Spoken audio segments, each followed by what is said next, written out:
আজকে আমি লাউ পাতায় মোড়ানো পনিরের দারুণ মজার একটা রেসিপি করে দেখাবো।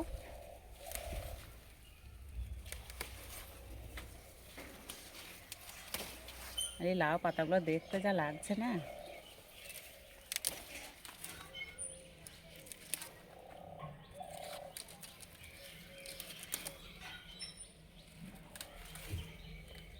চলে যাবো রান্নাঘরে।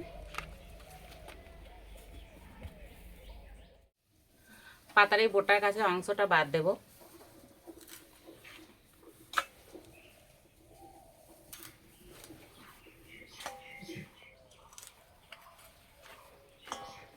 এই গরমের সময় লাউ পাতা খাওয়া খুবই ভালো, আমাদের শরীরকে ঠান্ডা রাখে।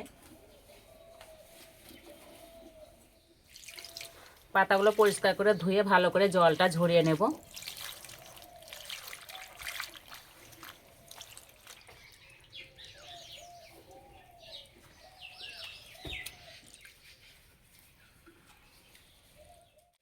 এই রান্নার জন্য মশলা বেটে নেব। সিলে দেব কালো সর্ষে, সাদা সর্ষে, কাঁচা লঙ্কা। এই রান্নাটা বিশেষ কোনো মশলা লাগে না।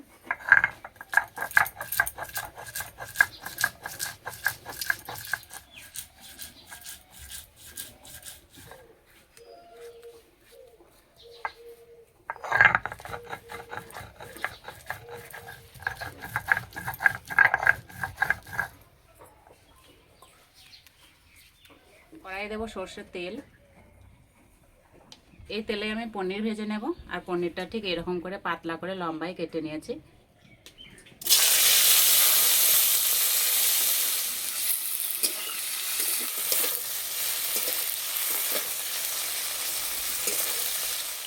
এর থেকে আর বেশি ভাজবো না, এবার তুলে নেব।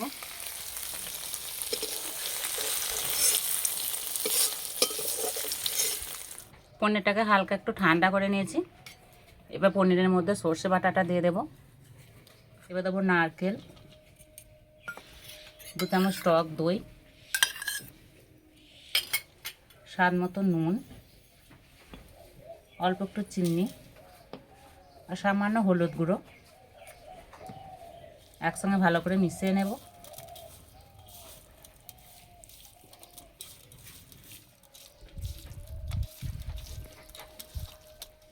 ভালো করে মিশিয়ে নিয়েছি। এবার 1 চামচ মতো সর্ষের তেল দেব। আবারও একসঙ্গে ভালো করে মিশিয়ে নেব।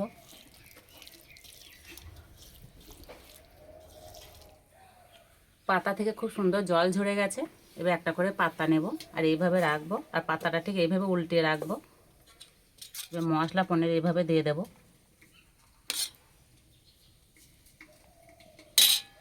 চেরা কাঁচা লঙ্কা, সর্ষের তেল,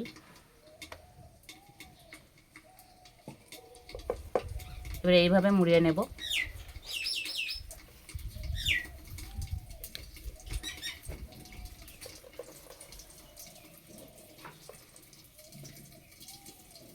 এই যে একটা হয়ে গেল, আর দেখতে কত সুন্দর লাগছে।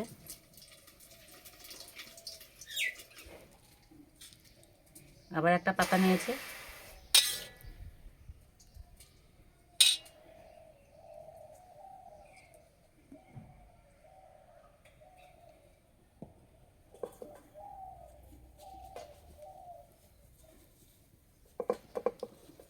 পাতাটা এইভাবে একটু উল্টে ভাজ করলে না দেখতে দারুণ লাগে।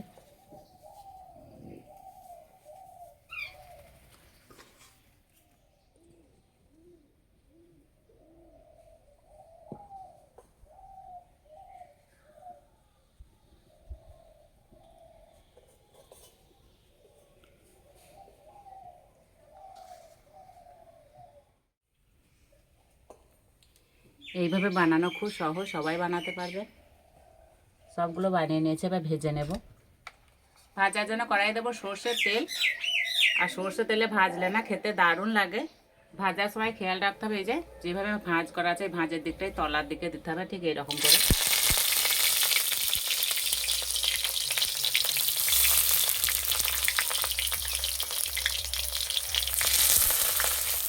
ঢাকা দেব। ঢাকা দিয়ে হালকা আঁচে ভাজতে হবে, তাহলে খুব সুন্দর ভাজা হবে। কিছুক্ষণ পরে চাপাটা খুলে দেব। এবার পাতাগুলো উল্টে দেব।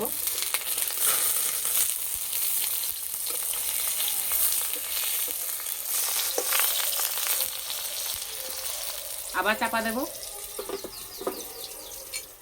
এইভাবে চাপা দেবো আর ভেজে নেব। আর এই পাতা থেকে যতক্ষণ না একটা পোড়া পোড়া গন্ধ বেরোচ্ছে ততক্ষণ ভেজে নেব।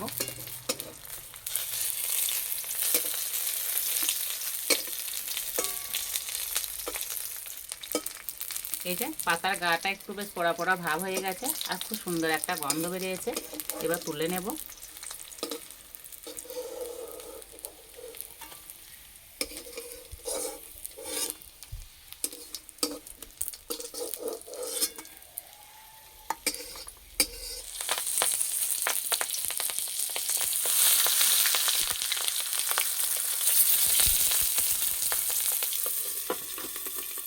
এই রান্নাটা করতে বেশি সময়ও লাগে না, বেশি কোনো উপকরণও লাগে না।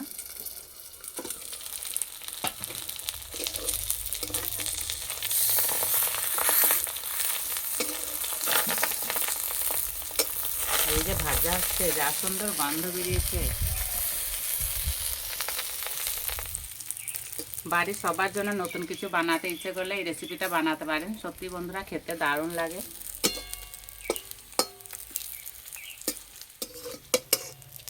একটাও পাতার ভাঁজ খুলে যায়নি।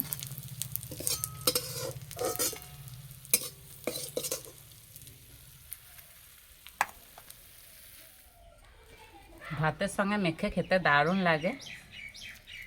আর এই যে পাতাগুলো একদম মুচমুচে হয়ে ভাজা হয়েছে।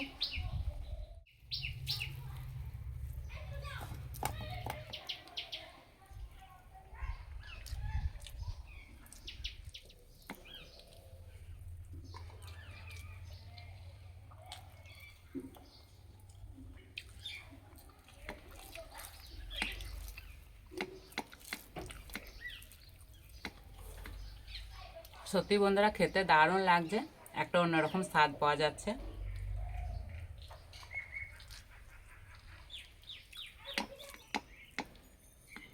আর এই যে নারকেল দেওয়া আছে না, খেতে আরো ভালো লাগছে।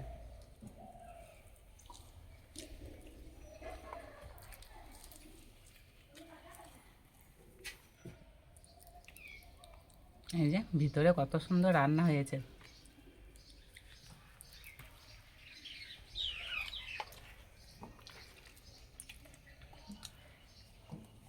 একদিন হলে এইভাবে রান্না করে খেয়ে আমাকে কমেন্টে জানাবেন কেমন লেগেছে। আজকে রেসিপিটা ভালো লাগলে বন্ধুদের সঙ্গে শেয়ার করবেন, চ্যানেলটি সাবস্ক্রাইব করবেন। আজকে এই পর্যন্ত, আবার অন্য কোনো রেসিপিতে দেখা হবে। সবাই সুস্থ থাকবেন, ভালো থাকবেন।